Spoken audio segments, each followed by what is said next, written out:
안녕하십니까.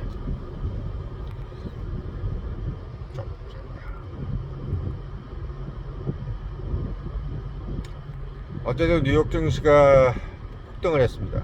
네, 지금 뭐 지난주 금요일, 목요일부터인가요? 네, 목금 일, 월, 아니 목금, 월, 화 이렇게 폭등을 했어요. 4일째 오르고 있습니다. 제가 말씀드렸지만 이 미국 증시는 지금 눌려 있는 상태거든요. 그러니까 오랫동안 이제 오르지 못하고 심지어는 이제 한국이 많이 오를 때도 급락을 했던 상황이라 사실 어떻게 보면 앞으로도 이제 사실 상승 여력이 되게 많죠. 예, 특히나 지금 전 세계적인 어떤 그 경제 및 금융 환경이 지금 보면은 미국 위주로 돼 있잖아요. 뭐 CNN이라든지 뉴욕타임즈 같은 경우는 트럼프를 욕을 하지만 뭐 숫자는 거짓말을 하지 않는다고.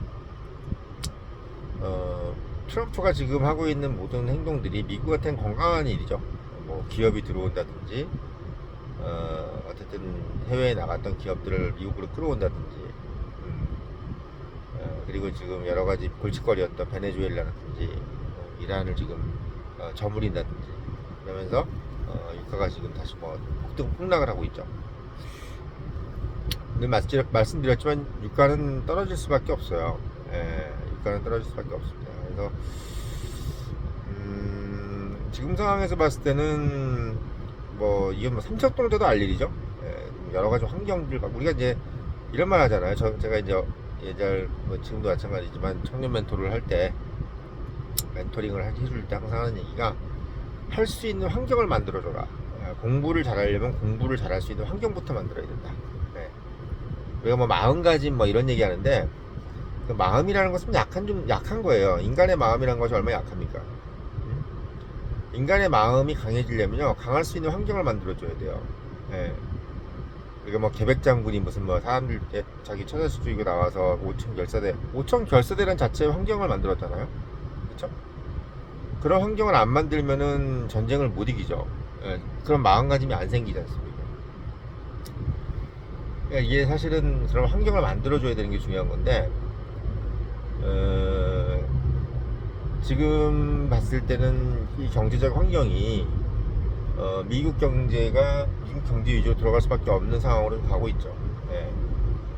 뭐 다들 아시겠지만 일본 엔화의 약세 이게 참 뭐 쉽지 않은 일이거든요. 왜냐면 일본 엔화가 엄청난 저리로 전 세계에 돈을 뿌려놨죠. 그러니까 돈을 빌려서 이제 일본 돈을 빌려가지고 그걸 가지고 이제 전 세계의 어떤 위험 자산들을 사지 않습니까? 그러니까 어떻게 보면 참 일본 돈이 워낙 이제 저리니까 제로 금리였다 보니까 아주 위험한 자산은 달러로 사기가 되게 위험한 거지. 왜? 달러는 금리가 높으니까 아니 사실 뭐 등락이 되게 막 심하고 뭐 한 오랫동안 마이너스를 막 감수해야 되는 그런 자산인데 금리까지 높으면은 그걸 버틸 수가 없잖아요. 그러니까 이제 엔화를 빌려서 위험 자산을 산단 말이에요. 근데 그 전 세계가 만약에 뭐 전쟁이 터진다든지 뭔가 이렇게 좀 위험 자산이 재미가 없다 이랬을 때는 어떻게 돼요? 그걸 팔지 않았습니까? 그걸 팔아버리면 그게 다시 어떻게 돼요? 왜 엔화로 들어오는 거예요? 엔화로 들어오는 거예요. 그래서 우리가 이제 세계가 막 전쟁 터지고 하면 달러도 강세가 되지만 엔화도 강세가 되는 이유가 바로 그거예요. 엔화가 잘났다기보다는 엔화로 돈을 빌려서 위험 자산을 샀기 때문에 그걸 다시 회수하니까 다시 엔화가 강세가 되는 거겠죠. 이런 식이 되는 겁니다. 그러니까 엔화라는 것이 가지고 있는 어떤 양면성인 거죠. 근데 이제 재밌는 건 그럼에도 불구하고 그렇게 많이 돈을 빌려서 전 세계 위험 자산을 산 엔화인데도 불구하고 엔화가 지금 약세가 됐다는 것은 그것을 상쇄할 만큼의 일본 경제 시스템이 약해졌다는 얘기예요. 지금 뭐 제가 뭐 밥 먹을 때나 이럴 때 우리 우파 할아버지들하고 밥 먹다가 제일 이제 의견 차이가 많이 나는 데가 뭐냐면, 일본에 대한 어떤 뭐 조금이라도 안 좋은 얘기를 하면 이제 우파 할아버지들은 되게 좀 언짢아하세요. 예, 왜 언짢아하냐? 일본은 그렇게 약한 존재가 우리가 우리보다 일본을 더 대변을 많이 해줘. 일본이 절대 약하지 않다. 일본 무시하면 안 된다. 뭐 이렇게 얘기하는데, 뭐 일본을 무시하고 이런 게 아니라 현실을 보는 거죠. 일본도 이렇게 이 현실을 초래한 거예요. 일본 자체가. 예. 일본이 어떻게 보면 뭐 겉에서 볼 땐 잘 살아온 것 같은데, 하여튼 가장 중요한 것은 뭐냐면 경제라는 것은 역동성이거든요. 이 역동성이 떨어지면 그때부터 이제 경제라는 것은 점점 이제 약해지고, 시장이 점점 어떻게 보면 이제 그 빚을 잃는 거지. 그런 식이 되는 건데, 일본이 이제 그걸 초래한 거야. 그러니까 일본이 뭐 물건을 못 만드는 것도 아니고, 또 질서를 안 지킨다거나 사회가 뭐 이렇게 힘든다거나 정치가 뭐 불안하다거나 그런 것도 없어요. 근데 이게 재밌는 게 뭐냐면, 제가 항상 말씀드리지만 회사도 마찬가지예요. 조직도 너무 고요하면요 죽습니다. 지금 뭐 우리 구독자분들 중에서 이제 회사를 운영하시거나 또는 뭐 조직을 관리하시는 분들한테 꼭 말씀드리고 싶은 건 뭐냐면, 절대로 조직을 편안하게 놔두면 안 돼요. 편안하면 안 됩니다. 어떤 형태든 간에 갈등이 있어야 돼요. 그게 경쟁이면 제일 좋고. 그러니까 그런 부분에서 일본은 경쟁을 약간 싫어했던 거죠. 뭔가 약간 정해져 있는 룰대로 좀 하는 걸 원하고, 그거에 대해서 뭐 반대급부를 또 주고. 이제 미국 같은 경우는 위너 테이크스 롤이잖아요. 위너가 모든 걸 가지고 지는 쪽은 소멸하고. 그러니까 냉정하잖아요, 그 부분이. 그러다 보니까 항상 역동성이 있는 거지. 그러니까 한마디로 드라마가 없고 다 팩트에 팩트. 근데 이제 일본 같은 경우는 약간 드라마식으로 가는 거죠. 결과가 정해져 있는 거야. 마치 뭐 자민당이 정해져 있는 것처럼 경제의 전반적인 어떤 경제 동인이 어떻게 움직일 것인가를 다 정해놓은 겁니다. 왜? 그만큼 어떻게 보면 일본이라는 나라 자체가 그 변동성을 견디기 어려워하는 거예요. 나라 자체가. 그런 부분이 되어 있는 겁니다. 그래서 지금 현재 그렇게 잘 나갔던 일본도 뭐 지금도 사실 뭐 잘 나가죠. 근데 그 일본이라는 전체 자체가, 그 전체 구조 자체가 약간 약해진 거지. 또 우리가 대영 제국이 무너진 것도 비슷해요. 저도 이제 아침에 이제 샤워하면서 그 생각을 했는데, 대영 제국은 도대체 왜 무너졌을까? 도대체 왜 무너졌을까? 이 생각을 해봤단 말이죠. 왜? 아니, 그걸 유지하기도 어렵나? 이런 생각. 캐나다, 호주, 응?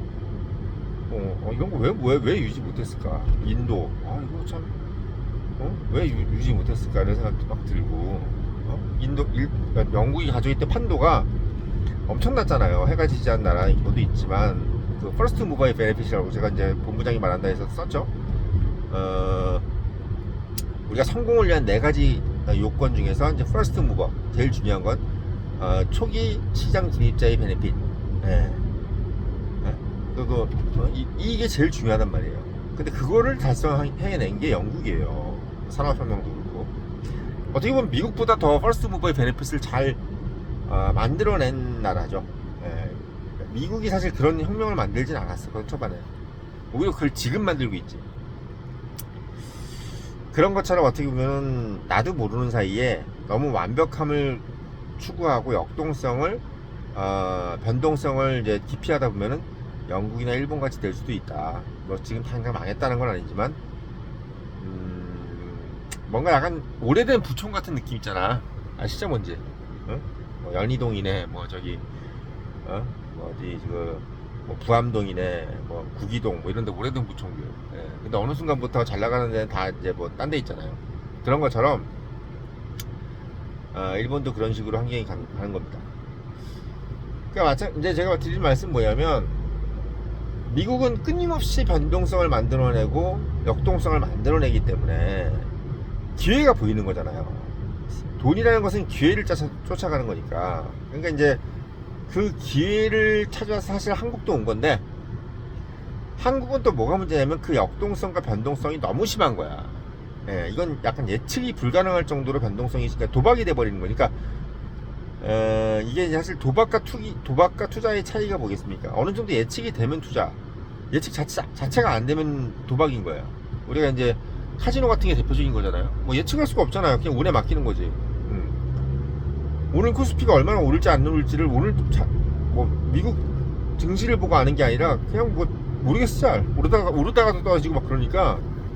예, 그렇잖아요. 뭐 10% 폭등하다가 마이너스 10% 폭락하고 막 이러니까 이게 상당히 어처구니 없는 꼴을 근래 한 달 동안 봐왔기 때문에 그런지 한국 증시가 이제 어떻게 보면 약간 이제 신뢰를 좀 잃었어요. 당분간 그 신뢰를 찾으려면 상당히 좀 오랜 시간이 걸릴 것 같습니다.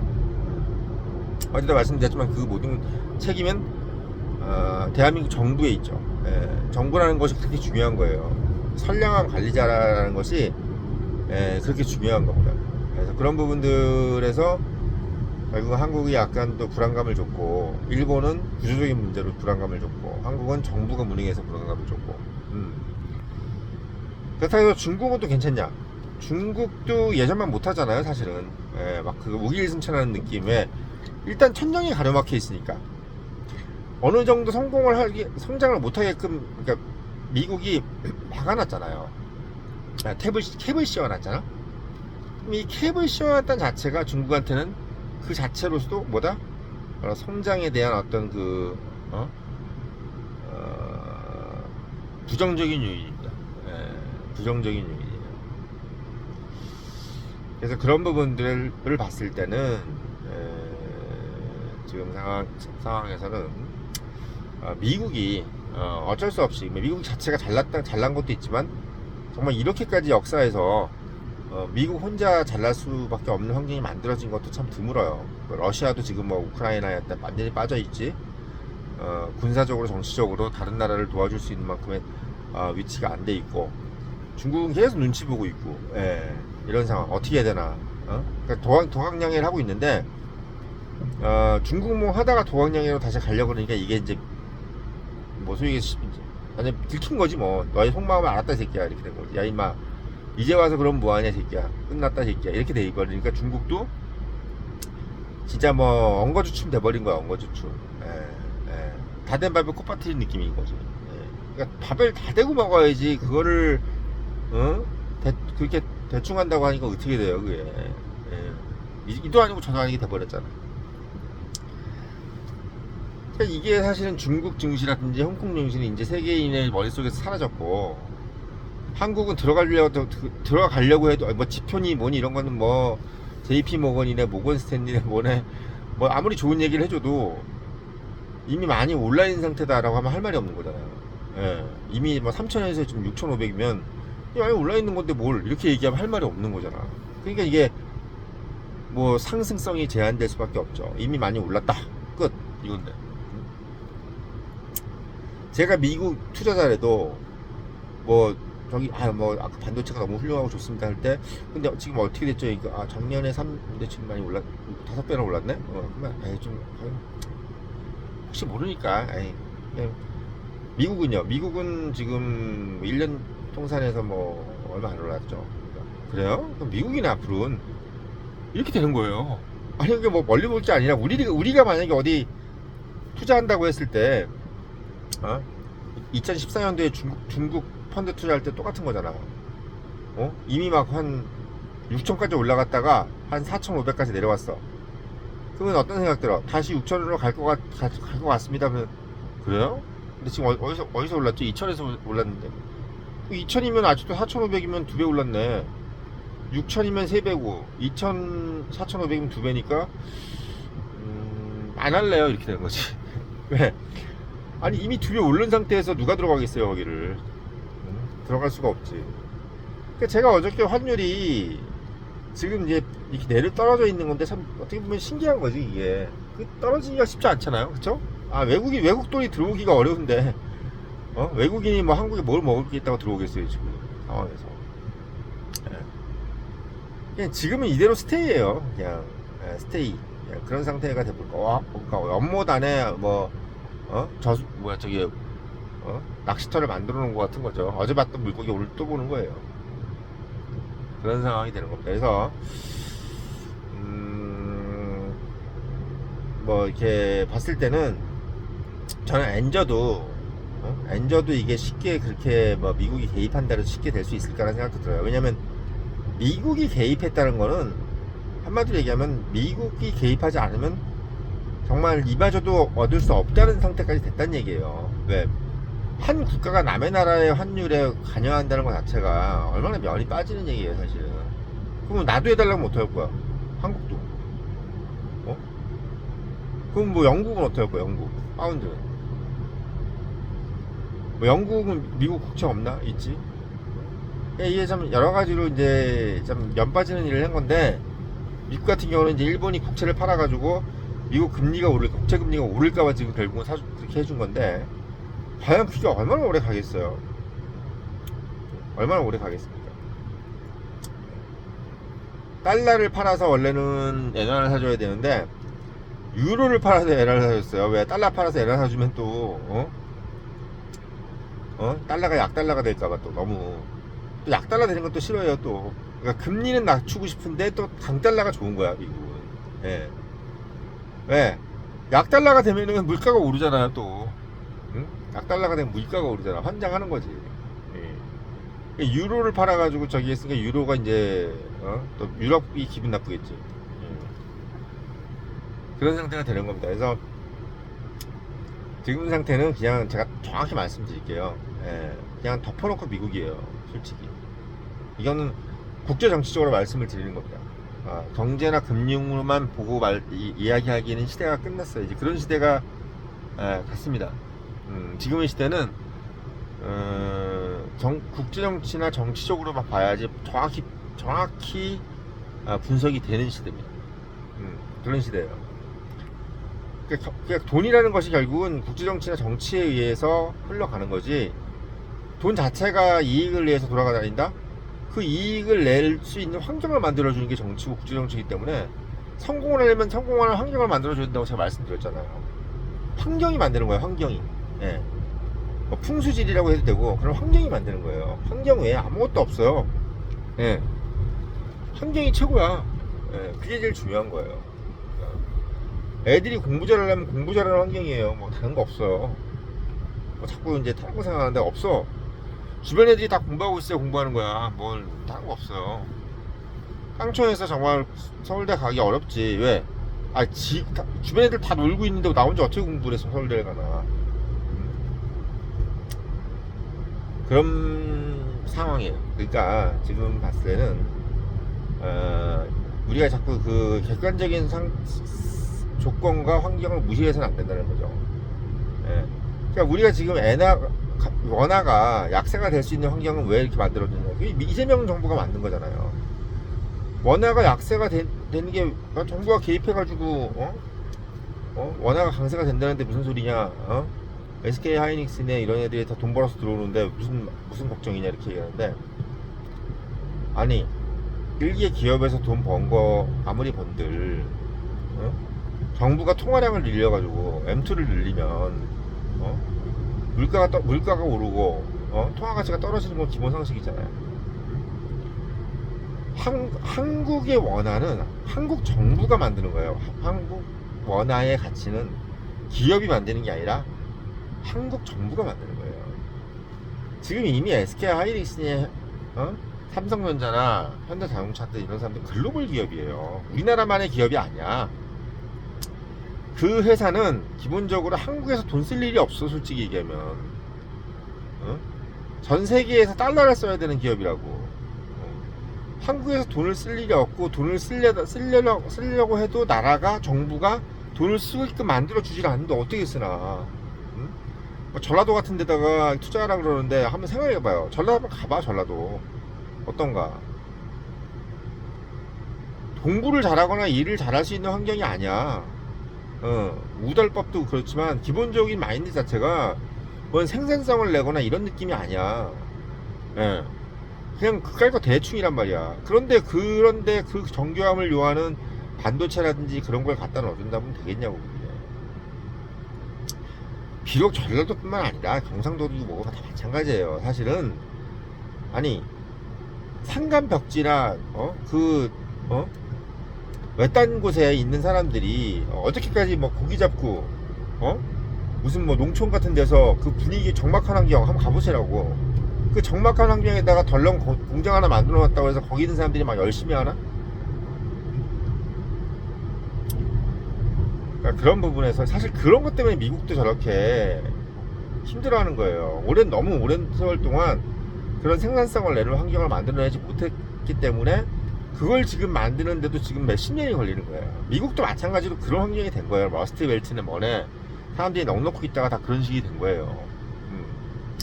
그러니까 이렇게 되려면 지방자치 이런 게 아니라 오히려 나라 전체가 그냥 하나로 되어 있어야 돼. 예. 싹 다 서울공화국으로 만들어버려야 돼. 그냥 가르지 말고 오히려 다 통합시켜버려야 돼요. 전국토가 다 서울이 되면 돼. 그건 가장 간단하잖아요. 간단해. 물론 뭐 약간의 제가 말씀드린 것이 뭐 너무 과장된 부분도 있지만 제가 말씀드리려고 하는 기본 로직은 뭐냐면 환경이 억지로 만들어지지 않는다는 걸 말씀드리는 겁니다. 그 취지야 제가 왜 모르겠어요. 뭐 알겠지. 뭐 다 같이 잘 먹고 잘 사는데 그게 쉽지가 않다는 얘기지. 기업이라는 것도 할 때 그게 우리 기업 관리를 해보고 조직 관리를 해보십시오. 안 되는 직원을 잘 되게 만드는 게 쉽습니까? 아니면 잘 되는 직원 하나 뽑는 게 쉽습니까? 안 되는 사람을 잘 되게 만들기가 참 어려워요. 잘 되는 직원을 더 잘 되게 만드는 게 더 쉽다고. 그게 세상의 원칙이야. 그래서 그런 부분들을 좀 이야기하는 것이 청년입니다 말씀이 드리고, 마찬가지로 미국 경제도 잘 되고 있는데 지금 더 잘 되게 되는 그런 환경이야. 한국은 어느 정도 올라왔고 이제 더 이상 올라가기 좀 그렇고, 일본은 지금 한계에 봉착을 한 것 같아요. 제가 봤을 때. 예. 너무 이제 일본 정부도 무능했어.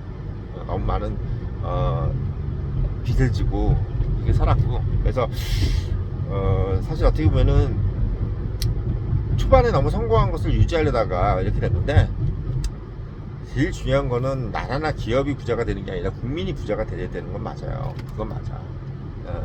개개인이 역동성이 생겨야 되는데 일본은 너무 기업 위주로 돼 있는데 그 기업마저도 전 세계에서 글로벌 탑을 못 찍고 있잖아요. 이게 문제인 거예요. 그렇게 기업을 몰아주고 나라를 몰아줬는데도 나라가 탑을 못 찍고 기업을 탑을 못 찍으니까 이게 황당한 거야. 황당한 거. 큰아들한테 모든 걸 몰아줬는데 큰아들이 서울대를 못 간 거야. 황당한 거야. 그런 말씀을 드리려고 오늘 영상 올렸고, 늘 말씀드리지만 이런 인사이트 제가 말하는 이런 인사이트 다 본부장이 말한다에 적혀 있습니다. 한번 읽어보고 안 읽어보고는 천지 차이예요. 14,700원짜리 사서 읽어보시고 청년인 유료 구독 부탁드리면서 마치겠습니다.